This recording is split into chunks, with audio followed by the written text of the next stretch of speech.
queridos, eu cumprimento a todos mais uma vez com a paz do Senhor e Salvador Jesus Cristo. Estamos aqui para darmos continuidade com os nossos subsídios da nossa EBD, Escola Bíblica Dominical. A você aqui de Presidente Epitácio região, você está convidado a estar presente conosco em nossa Igreja Evangélica Assembleia de Deus, Ministério do Belém, em nossa sede, na Rua Cuiabá 146, em frente da Caixa Econômica Federal, às 8h30 da manhã. E no bairro da Vila Esperança, onde nós estamos, no mesmo horário, nós estamos ali com todas as faixas de sala para a nossa EBD, o nosso aprendizado da Palavra do Senhor. Queridos, essas aulas aqui são aulas virtuais, que elas não substituem as aulas presenciais. Então é importante a tua presença, a tua participação na Escola Bíblica é muito importante. Leia a Bíblia Sagrada, leia o livro e também comentário, enciclopédia. Isso é muito importante para o nosso aprendizado. É importante que nós não se atente somente ali naquele período de 1 hora que nós temos dentro da Escola Bíblica Dominical, porque ali nós perceba que quantas horas tem a semana. E nós tiramos apenas 1 hora e apenas um domingo para nós estarmos ali aprendendo a palavra do Senhor. Perceba que o aprendizado é algo contínuo, é algo ininterrupto.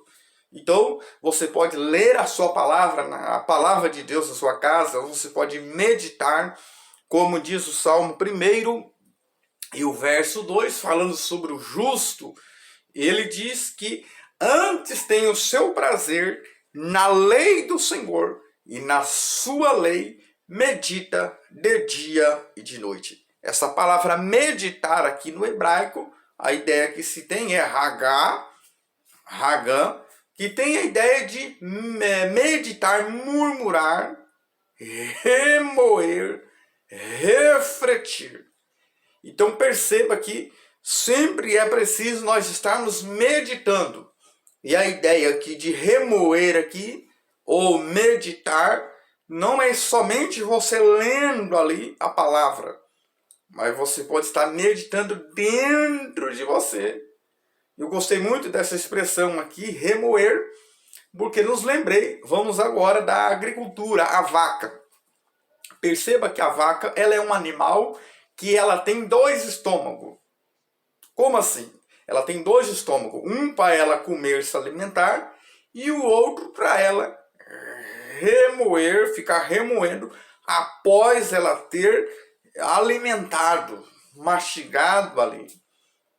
Então nós também, a partir do momento que ouvimos a palavra, ou na escola bíblica, ou na igreja, onde nós vamos, temos que estar depois remoendo aquilo ali. Perceba que quando a vaca come, depois ela deita ali, e ela começa a mastigar aquilo ali, ela está remoendo aquilo que ela alimentou, mastigou. Então isso é muito importante. Então meditar é isso, precisa estar sempre em constância. Meditação na palavra do Senhor. É aonde nós formos, no nosso trabalho, nas ruas, sempre meditando. Isso é muito importante.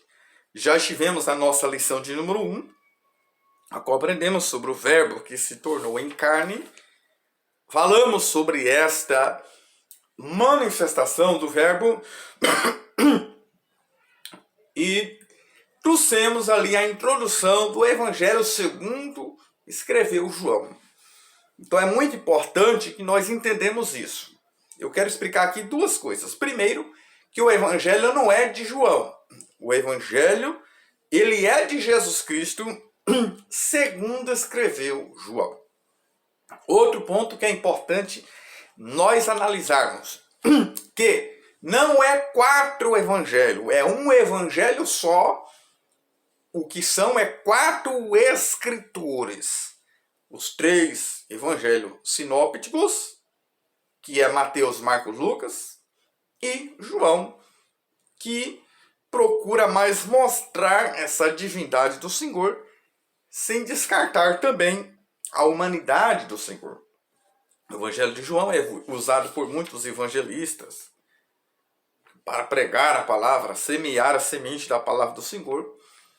E é importante nós destacarmos algumas coisas que nós vimos no Evangelho segundo escreveu João. É importante nós destacarmos aquelas famosas, não que é somente essas, de maneira nenhuma, não é somente essa única vez que Jesus fala eu sou, mas existem 7 declarações que Jesus fala que eu sou o sou. Lá em João 6,35, eu sou o pão da vida. Segundo, lá em João 8,12, 9,5, eu sou a luz do mundo. Terceiro, lá em João 10, 7, 9, eu sou a porta. Quarta, eu sou o bom pastor, João 10. Quinta, eu sou a ressurreição e a vida, João 11, 25. João 10, 14, 15, ele fala que é o bom pastor.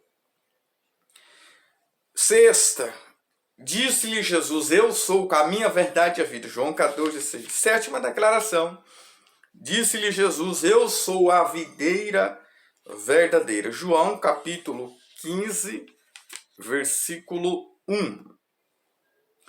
Então, além dessas 7 declarações, que eu já disse que não é somente esse momento, mas em outros textos vão ver falando eu sou, antes de Abraão eu sou. Além disso, existem 7 milagres relatados no Evangelho segundo escreveu São João. Também existem os 7 sermões ali no Evangelho segundo escreveu São João. Então, daqui a pouco, eu quero passar outra profundidade que tem no Evangelho segundo escreveu João, para que nós venhamos entender. Então, a lição 1, nós trabalhamos sobre como que se deu essa manifestação e essa encarnação do Verbo, essa habitação do Verbo.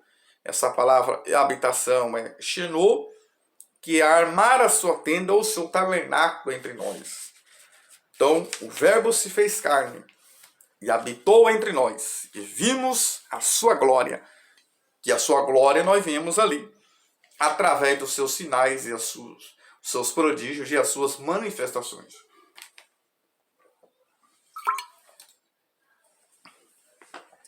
Hoje nós estamos com a nossa lição de número 2, a qual tem como título O Novo Nascimento. Nós temos aí o nosso tópico 1, que é relatar a conversa entre Jesus e Nicodemos. O tópico 2, examinar a doutrina da regeneração. E o tópico 3, elencar os meios da obra regeneradora. Então a palavra-chave da nossa lição, que vai girar em todos os tópicos, se chama a palavra regeneração. Fica comigo aí um pouco até o final, que aí você vai entender o que significa essa palavra regeneração. Muito bem, nós vamos introduzir o nosso tópico falando como que se deu esta conversa, esse movimento de Nicodemos em ir a Cristo. Introduz o ponto 1. Quem era Nicodemos? Que era um membro do Sinédrio, que era composto também por 71 pessoas. Ela também um fariseu, um mestre também, um doutor. Perceba que houve algo que impactou a vida de Nicodemos. Perceba que Jesus, momentos antes, realizou ali alguns milagres. E dentre esses alguns milagres, ali na região da Galileia, ele transformou a água em vinho. Então, esses milagres e sinais trouxeram um impacto na vida de Nicodemos. Porque o que faz as pessoas serem impactadas, queridos, é quando a igreja tem sinais, prodígios e maravilhas. Não estou dizendo que isso é a prioridade da igreja, operar sinais, prodígios, maravilhas, não. Isso são secundários. A prioridade é nós pregarmos a palavra do Senhor acompanhado. Os sinais, eles são acompanhamento. Então, uma marca registrada são os sinais, prodígios e maravilhas. Perceba que a igreja que tem milagre, que tem poder de Deus, que tem cura, perceba que isso traz um impacto muito grande para as pessoas e a igreja. Porque elas entendem que ali Jesus está fazendo a obra. Também não estou fazendo apologia de que Jesus só cura dentro do templo, não. Mas quando a igreja, o povo do Senhor se reúne e que prega a palavra, que alguém pregue, que seja com graça e unção, que alguma coisa tem que acontecer, uma mudança na vida de alguém, ou por meio da palavra, ou sinais e prodígios. E isso pode ter levado Nicodemos a ser impactado com aquilo ali. Veja que foi nesse cenário que despertou o interesse em Nicodemos em procurar Jesus. Eu até quero informar a vocês aqui que a primeira vez que Nicodemos ele vai a Cristo, ele vai para buscar uma informação. Hashtag, anote isso. A primeira vez que ele vai a Cristo, em João capítulo 3, ele vai buscar uma informação, só que ele volta com uma transformação. Hashtag, anote. A primeira vez ele vai buscar informação, mas ele volta com a transformação. João, ele vai a Cristo, por curiosidade, buscar informação. Mas a segunda vez que vejo Nicodemos, ainda que Jesus não estava presente, ele defendeu Jesus, lá em João capítulo 7. Ainda que para aquele grupo de religiosos não teve efeito nenhum, mas ele fez o que ele pôde. Não, na nossa lei não pode condenar alguém sem primeiro ouvi-lo. Ou seja, ele defendeu o verdadeiro amigo, aquele que defende sem a pessoa estar ali. Porque o verdadeiro amigo, ele corrige na presença e defende na ausência. Então, veja o que aconteceu com Nicodemos. E aí o que me chama a atenção, e a curiosidade também de muitos, porque ele procurou Jesus de noite. Por vergonha, por medo, porque ele fazia parte do Sinédrio, medo de ser descoberto. Só que ele vai em secreto, depois ele defende publicamente Jesus, lá em João 7. E aí, no João, segundo escreveu João 19, ele vai ali proteger o corpo do Senhor Jesus. Então, todas essas vezes que ele vai a Cristo, quando ele é transformado, ele vai defender a Cristo, e por fim ele vai proteger junto com José de Arimateia ali, o corpo do Senhor Jesus. Ele leva algumas mirras, alguns aromas ali para proteger o corpo do Senhor Jesus. Então esse encontro com Jesus trouxe uma mudança na vida dele. Trouxe uma mudança. Ele vai de noite, talvez para não ser confrontado também, além da vergonha ou medo, para não ser confrontado pelos demais. Mas ele foi.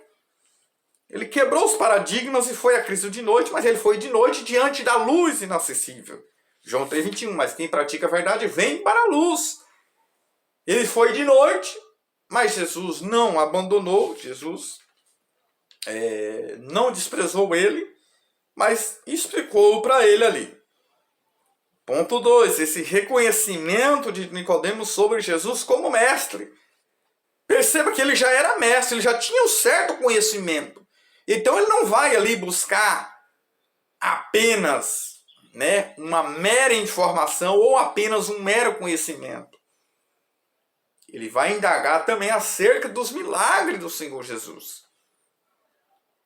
Porque ele percebe que Jesus tem algo a mais ali. Não é apenas o conhecimento. Percebe que Jesus faz alguns milagres que só pode ser Deus com ele.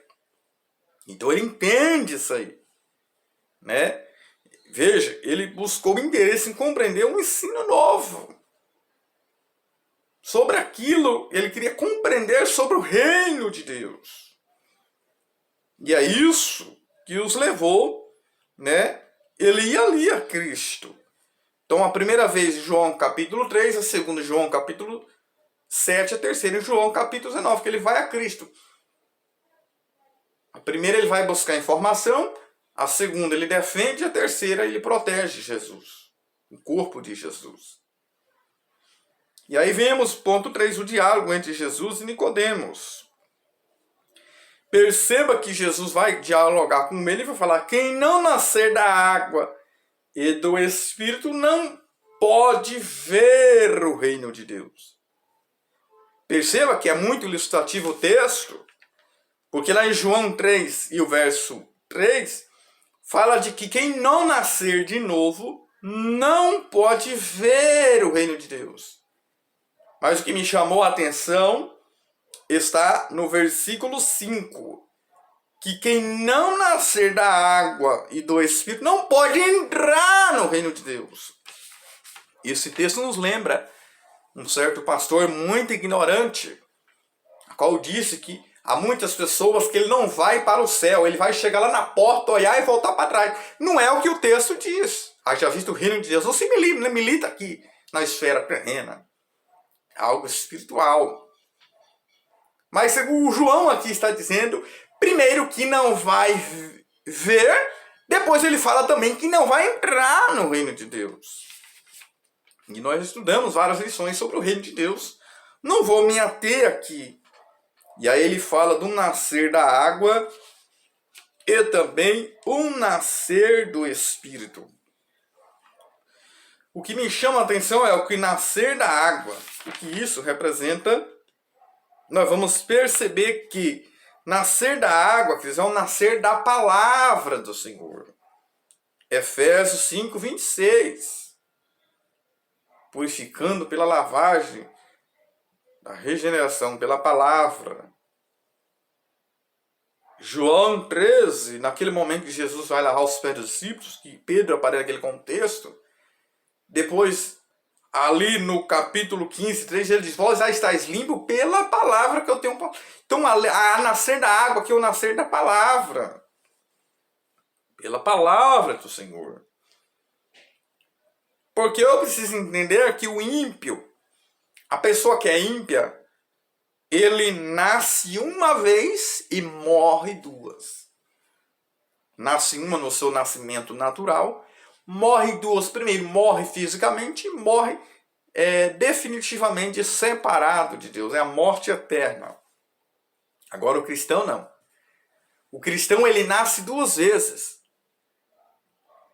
Nascimento natural do pai e a mãe e o nascimento espiritual. Então, nascer da água aqui significa o nascer pela palavra.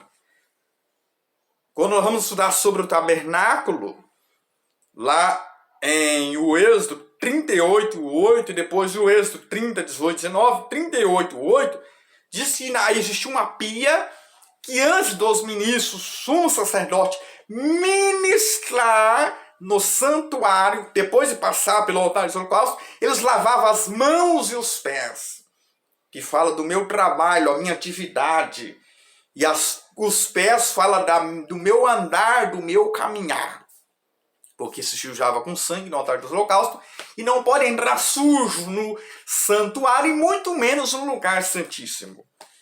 Então a água fala de limpeza e purificação. E o Êxodo 38, 8 diz que já há espelhos ali, fabricados pelas mulheres, porque o espelho está a água embaixo e o espelho em cima. Quando ele está lavando ali as mãos, o espelho mostra na água, reflete a sujeira dele.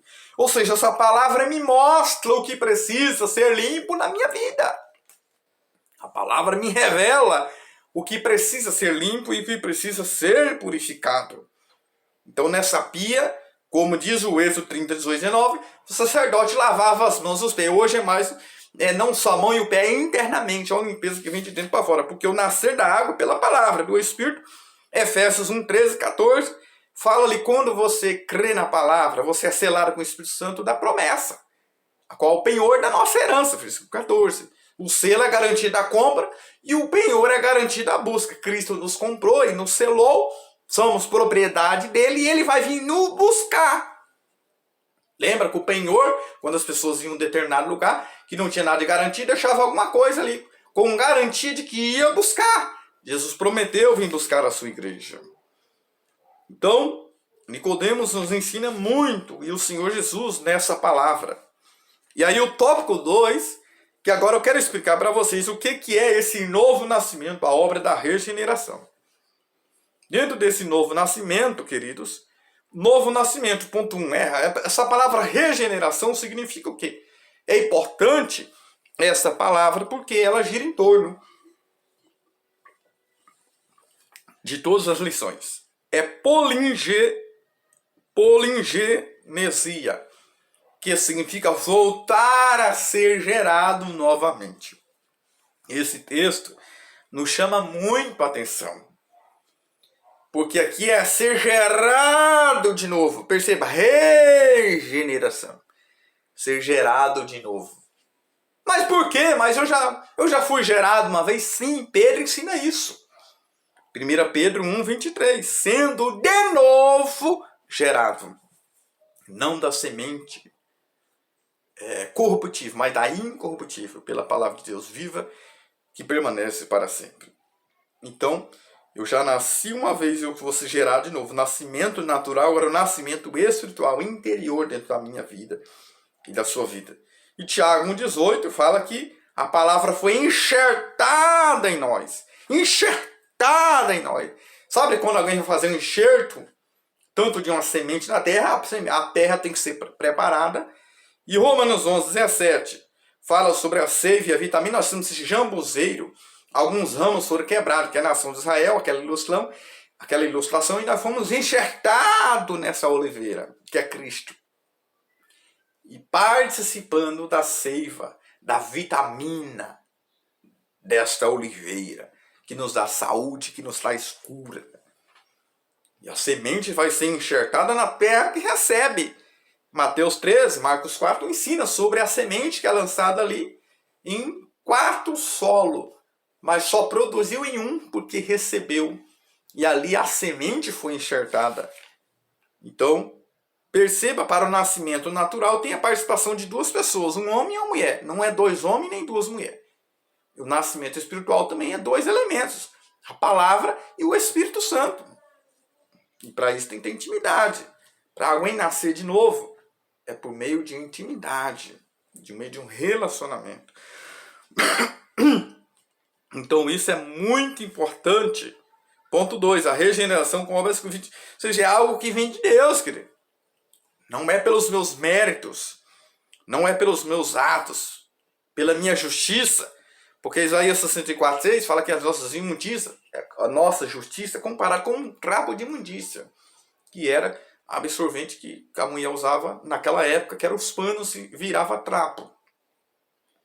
Então não é por nossos méritos, é algo que vem do alto. É algo que vem de Deus para as nossas vidas. Aí, ponto 3, a necessidade da regeneração. Por quê? Primeiro ponto, porque todos pecaram. E destituídos fomos da glória de Deus em Adão, a natureza pecaminosa, que nós já estudamos na outra lição. Cristo morreu lá na cruz para nos levarmos a Deus. Para nos levarmos a Deus. Essa palavra religião, que vem do latim religare, é o homem ser ligado de novo a Deus por meio de Cristo. Essa palavra religião, que é a religare. Então isso é muito importante. Então regeneração quer dizer ser gerado de novo. E aí entendemos sobre esses meios da regeneração. Primeiro, a operação do Espírito Santo. A água, alguns interpretam o batismo cristão, mas eu entendo que ali não está falando de batismo. Podemos usar uma metáfora sem fugir da exegese, mas mais precisamente a água ali está falando do novo nascimento pela palavra. Pode se aplicar, sim, também ao batismo, como alguns interpretam. Mas o contexto ali, no João capítulo 3, não está falando sobre batismo. Está falando sobre esse novo nascimento. O nascer de novo, como diz aquele louvor da cristã, Nascer-se de novo, anda já com Deus. Aí a pessoa nascendo de novo vai dessas águas batismais. Porque o batismo não é para a salvação, é para quem já foi salvo, para quem já nasceu de novo. É um ato público, que não é aula aqui sobre batismo.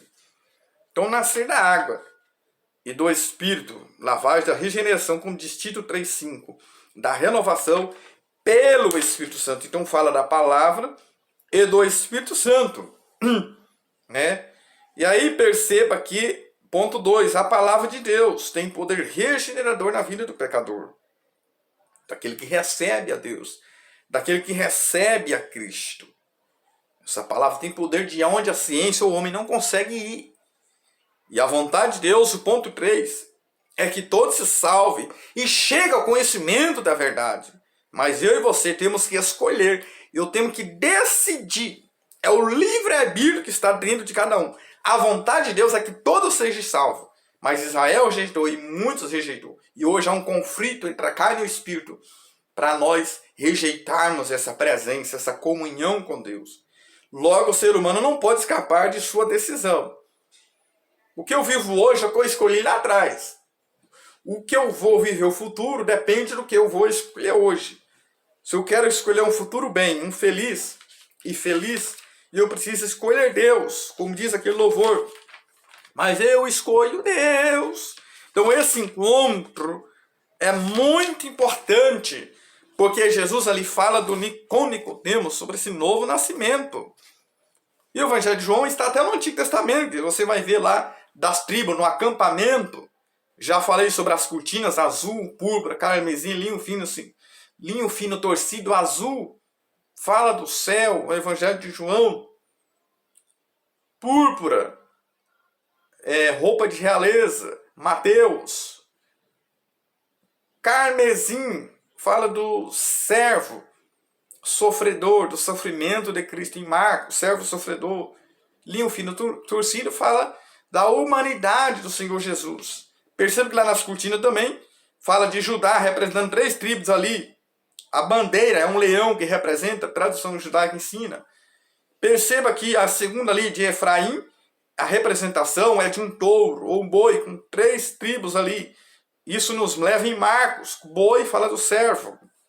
Da tribo de Ruben, representando também 3 tribos, a face é de um homem, a tradução judaica ensina que a face de um homem, que era voltada para o sul ali, que nós vemos isso em Lucas, Jesus é apresentado como o Filho do Homem, enquanto João mostra essa divindade também, essa humanidade.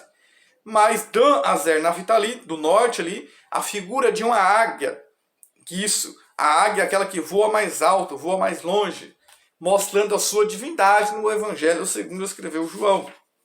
Outra coisa que nos chama muito a atenção sobre esse novo nascimento que é falado, esse nascer da água e do Espírito. Eu gosto muito do Evangelho segundo escreveu João, porque ele fala muito sobre a água. Por exemplo, capítulo 1 fala sobre a água ali no batismo. Capítulo 2 fala sobre a água na transformação de água em vinho. Capítulo 3 fala sobre a água do novo nascimento, nascer da água e do Espírito. Capítulo 4 fala sobre a água da salvação. Capítulo 5 fala sobre ali um anjo que descia a história em certo tempo. E o primeiro que ali descia, sarava de qualquer enfermidade que tivesse, usa a água ali para fazer ilustração de um homem que estava ali paralítico. E o próprio Jesus chegou e curou ele num pé naquele tanque. Capítulo 6 mostra Jesus quebrando a lei da gravidade, andando sobre as águas. Capítulo 7, Jesus no último dia da festa dos tabernáculos, eles pegavam uns potes e derramavam ali no altar, que vinha de Siloé. Ele diz, quem crê em mim, como diz a Escritura, rios de água viva correrão do seu interior. A água limpa, a água purifica, a água fala de limpeza, desse novo nascimento. Perceba nos rios, que onde a água chega, ela chega transformando, mudando o curso, tirando aquela sujeira, limpando, purificando. Então essa água é um símbolo desse novo nascimento. Então eu devo nascer da água e o nascer do Espírito Santo, que também simboliza a água. Um dos símbolos do Espírito Santo também é a água. Então aqui fala de uma purificação, de uma regeneração por meio da palavra do Senhor e também o Espírito Santo de Deus. Então João tem esse propósito para mostrar para aquelas pessoas que Jesus é Deus, o seu lado divino, os seus milagres, sinais e prodígios. E também, aqui já nessa segunda lição, nós introduzimos, falamos já sobre esse novo nascimento, nascer da água e o nascer do Espírito. E eu preciso que você compartilhe esse vídeo, se inscreva, deixe o seu like, o seu comentário. E eu preciso de 1000 pessoas inscritas, mas eu preciso da sua ajuda. Tá bom? Que aqui vamos fazer um vídeo ao vivo e discutir junto aqui a nossa EBD. Mas eu conto com o seu apoio e a sua solidariação. Tá bom? Que Deus abençoe a sua vida aí e a sua família. Amém.